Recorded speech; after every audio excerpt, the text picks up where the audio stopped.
बगावत से तो मनुवाद से तो तोड़ फोड़ से आजादी तुम अरे ब्राह्मणवाद से आजादी कैस्ट ऑपरेशन से आजादी आरएसएस ब्राह्मणवाद मोदी योगी यहाँ क्या मतलब है इन सबको? उन्होंने बोला है रिकॉर्डेड है मेरे पास, रिकॉर्डेड है, इसलिए सवाल पूछने दीजिए, सवाल पूछने दीजिए। मैडम आप ऐसे जा नहीं सकती, क्या मतलब है यहाँ पे? नमस्कार दोस्तों, आपने स्लोगन तो बहुत जगह सुने होंगे, ब्राह्मणवाद से आज़ादी, ब्राह्मणों से आज़ादी। इस स्लोगन से आप क्या समझते हैं कि ब्राह्मणों को नीचा दिखाने और ब्राह्मणों को देशद्रोही बताने का प्रयास किया जा रहा है कि ब्राह्मणों की वजह से देश को बहुत हानि पहुंच रही है। ब्राह्मणवाद का सरल अभिप्राय है सन्मार्ग अर्थात अध्यात्म के मार्ग से ईश्वर की प्राप्ति, इसे ब्राह्मणवाद कहा जाता है। अब ब्राह्मणवाद से आज़ादी का मतलब है हमारी संस्कृति से आज़ादी, क्योंकि ब्राह्मणों ने वैदिक काल से जो हमारे ग्रंथ हैं, उपनिषद हैं, वेदांग हैं, महाभारत हैं, भगवत गीता है, रामायण है, इन सब का बचाव किया है। आपको ब्राह्मण नाम सुनते ही सबसे पहले जो दरिद्र चेहरा याद आता है हमें, वो आता है सुदामा का, जो कृष्ण के सखा थे। सुदामा इतने गरीब थे, फिर भी वो एक स्वाभिमानी व्यक्ति थे। उन्होंने कभी भी कृष्ण से कुछ मांगा नहीं, अपितु वो कृष्ण से कुछ मांगते तो कृष्ण भी निसंकोच उन्हें सब कुछ दे देते। पर वो एक स्वाभिमानी व्यक्ति थे, उन्होंने कुछ नहीं मांगा। उनका कहना था कि कृष्ण के चरणों में ही मुझे सब मिल जाता है। बहुत से लोग बोलते हैं कि ब्राह्मण लालची हैं, ब्राह्मण सत्ता पाने के लिए कुछ भी कर सकते हैं। अगर ऐसा होता तो जब राम भगवान वनवास गए थे तो उनकी पूरी सत्ता की जिम्मेदारी गुरु वशिष्ठ, जो कि एक ब्राह्मण थे, उनको सौंपी गई थी। जब राम वनवास गए थे तो राम और लक्ष्मण साथ में वनवास में थे। अयोध्या में शत्रुघ्न और भरत थे, जो कि उनके ननिहाल में चले गए थे। उसके बाद पूरी पावर ऑफ अटॉर्नी मतलब सत्ता की पूरी जिम्मेदारी गुरु वशिष्ठ के पास थी। अगर गुरु वशिष्ठ चाहते तो उस वक्त वो पूरी सत्ता को अपने काबू में ले सकते थे, पर उन्होंने ऐसा नहीं किया। तो इससे हमें पता चलता है कि ब्राह्मण लालची नहीं है और सत्ता भोगी नहीं है। इसी का दूसरा उदाहरण में हम समझे तो दूसरा नाम ब्राह्मणों में जो एक मुख्य नाम है वो है चाणक्य। चाणक्य तक्षशिला में प्रोफेसर थे, चाहते तो वो वहाँ पे आने वाले समय में डीन बन जाते, पर उन्होंने ऐसा नहीं किया। चाणक्य ने एक वनवासी बालक को, चंद्रगुप्त मौर्य को राजा बनाया। चाहते तो वो खुद राजा बन जाते, पर उन्होंने ऐसा नहीं किया। इससे ये पता चलता है कि ब्राह्मण कभी भी सत्ता भोगी, सत्ता विलासी, सत्ता को पाने के लिए लालची नहीं था। ब्राह्मण किंग मेकर था। किंग मेकर अर्थात राजा बनाने में ब्राह्मणों को ज्यादा आनंद आता था अपितु राजा बनने के। इसी के आगे चलते हुए हम बोलते हैं कि ब्राह्मणों ने देश के लिए क्या किया। तो ब्राह्मणों ने देश के लिए क्या किया, पहले जो प्रथम जो हमारे स्वतंत्रता सेनानी थे मंगल पांडे, वो एक ब्राह्मण थे। राजगुरु वो ब्राह्मण थे। चंद्रशेखर आजाद वो ब्राह्मण थे, जिन्होंने देश के लिए अपनी जान न्यौछावर कर दी। तो हम यह नहीं कह सकते कि ब्राह्मणों ने देश के लिए कुछ नहीं किया। ब्राह्मणों ने सारे वेद, सारे उपनिषद, गीता, रामायण, भगवत गीता, महाभारत सबकी रक्षा की। उनकी प्रतिलिपियों को उन्होंने जलने नहीं दिया, वरना बहुत से ऐसे आक्रांता हमारे देश में आए जिन्होंने हमारे पूरे ग्रंथ, पूरे हमारी पुस्तकालय सबको उन्होंने जलाकर राख कर दिया, ताकि हमारी संस्कृति न बच पाए। पर संस्कृति को बचाने का काम किसने किया? ब्राह्मणों ने। फिर भी आज ब्राह्मणों के लिए ऐसा कहना ये उचित नहीं है। ब्राह्मणवाद से आज़ादी का अर्थ ये पॉलिटिकल पार्टियों के द्वारा चलाया गया एक एजेंडा है, जिसके तहत ये हमारी संस्कृति अंग्रेजों के मार्ग पर चलते हुए हमारी संस्कृति को हमसे दूर करना चाहते हैं। हमारी संस्कृति जब हमसे दूर हो जाएगी तो देश में कुछ नहीं बचेगा, देश छिन्न भिन्न हो जाएगा। और कुछ पॉलिटिकल पार्टियां यही चाहती है कि हमारा देश छिन्न भिन्न हो जाए। अंग्रेज जब यहाँ पे आए तो सबसे पहले कास्ट शब्द का प्रयोग किया गया, जिसे हम कहते हैं जाति।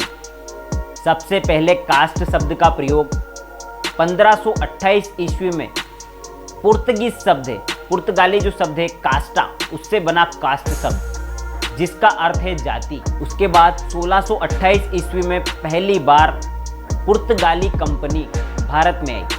भारत में बहुत सारे विदेश से यहाँ पे आक्रांत आए, जिन्होंने यहाँ पे राज करने की कोशिश की, जिसमें पुर्तगाली, डच, जर्मन, ब्रिटिश का शासन हमको सबको पता है, पर उससे पहले का शासन हमें ज़्यादा नहीं पता है। इन सब ने हमारे देश में फूट डालो और राजनीति करो, इसके लिए जाति प्रथा को आगे बढ़ाया। इसमें ब्राह्मणों का कोई हाथ नहीं। ब्राह्मण ग्रंथ, वेद, उपनिषद, इन सब में कहीं भी जाति शब्द का प्रयोग नहीं किया गया है। इन सब में कहीं भी जाति शब्द का कोई वर्णित संदर्भ आपको नहीं मिलेगा, क्योंकि जाति, वेद, उपनिषद, ग्रंथ, इन्होंने कभी जाति को नहीं बताया, उन्होंने वर्ण को बताया, जो कि कर्म आधारित था। गीता में लिखा है चातुर्वर्णे मया सृष्टम गुण कर्म विभागशः, मतलब गुण और कर्म के आधार पर वर्ण को 4 भागों में बांटा गया, जो थे ब्राह्मण, क्षत्रिय, वैश्य और शूद्र। ब्राह्मण जो वर्ग थे वो भगवान का पूजा पाठ करते थे, शिक्षक थे, वेदों का पाठ करते थे, उनको ब्राह्मण कहा गया। जो ज्ञान की प्राप्ति के लिए आतुर रहते थे, उनको ब्राह्मण कहा गया। क्षत्रिय जो कि देश की रक्षा करते थे, उनको क्षत्रिय कहा गया। वैश्य जो कि व्यापार करते थे, उनको वैश्य कहा गया। और शूद्र जो कि दूसरों की सहायता करते थे, अर्थात सेवक, जिनको ब्रह्म का कोई ज्ञान नहीं था, जो वेद पाठन, शिक्षा, इन सब से दूर रहते थे, उनको शूद्र कहा गया। हमारे यास्क मुनि के अनुसार, यास्क मुनि वो है जिन्होंने निरुक्त बनाया। निरुक्त का अर्थ है हमारी व्याकरण में शब्दों को बनाने के लिए जिन्होंने निरुक्त बनाया, वो यास्क मुनि है। यास्क मुनि के अनुसार जन्मना जायते शूद्र, जन्म से प्रत्येक व्यक्ति शूद्र होता है। वेद पाठन के बाद वे द्विज हो सकता है, संस्कार के बाद वो विप्र हो सकता है। विप्र का अर्थ है बुद्धिमान, पढ़ने के बाद वो बुद्धिमान हो सकता है। वह ब्रह्म जानाति ब्राह्मण, जो ब्रह्म को जानता है वही ब्राह्मण है। अर्थात ब्रह्म का यहाँ पे अर्थ है स्वयं को जानने वाला या ईश्वर को जानने वाला, परम सत्य को जानने वाला ही ब्राह्मण कहलाने लायक है।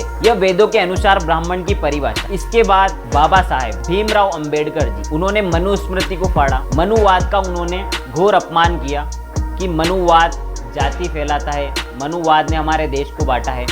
पर ऐसा कहीं नहीं लिखा है मनुस्मृति में कि कुछ जातियां होती है। मनु महाराज स्वयं क्षत्रिय थे। अगर इस संदर्भ में हम आगे जाएं तो मनु महाराज खुद क्षत्रिय थे, तो वो क्षत्रिय वर्ण को ऊपर रख सकते थे ब्राह्मण वर्ग से, पर उन्होंने ऐसा नहीं किया, क्योंकि ये जातियां था ही नहीं, सिर्फ वर्ण थे। वर्ण कर्म के आधार पर बनाया गया था। जो वेद पाठन करेगा, जो ब्रह्म को जानेगा, वो ब्राह्मण है। मनु महाराज स्वयं क्षत्रिय थे। अगर वो जातियां बनाते तो वो अपने वर्ण को सबसे ऊपर बनाते। कृष्ण भगवान जिन्होंने वर्ण की व्याख्या की, वो खुद गोपालक थे। गोपालक का अर्थ है वैश्य। वे खुद एक व्यापारी आदमी थे, व्यापारी व्यक्ति थे।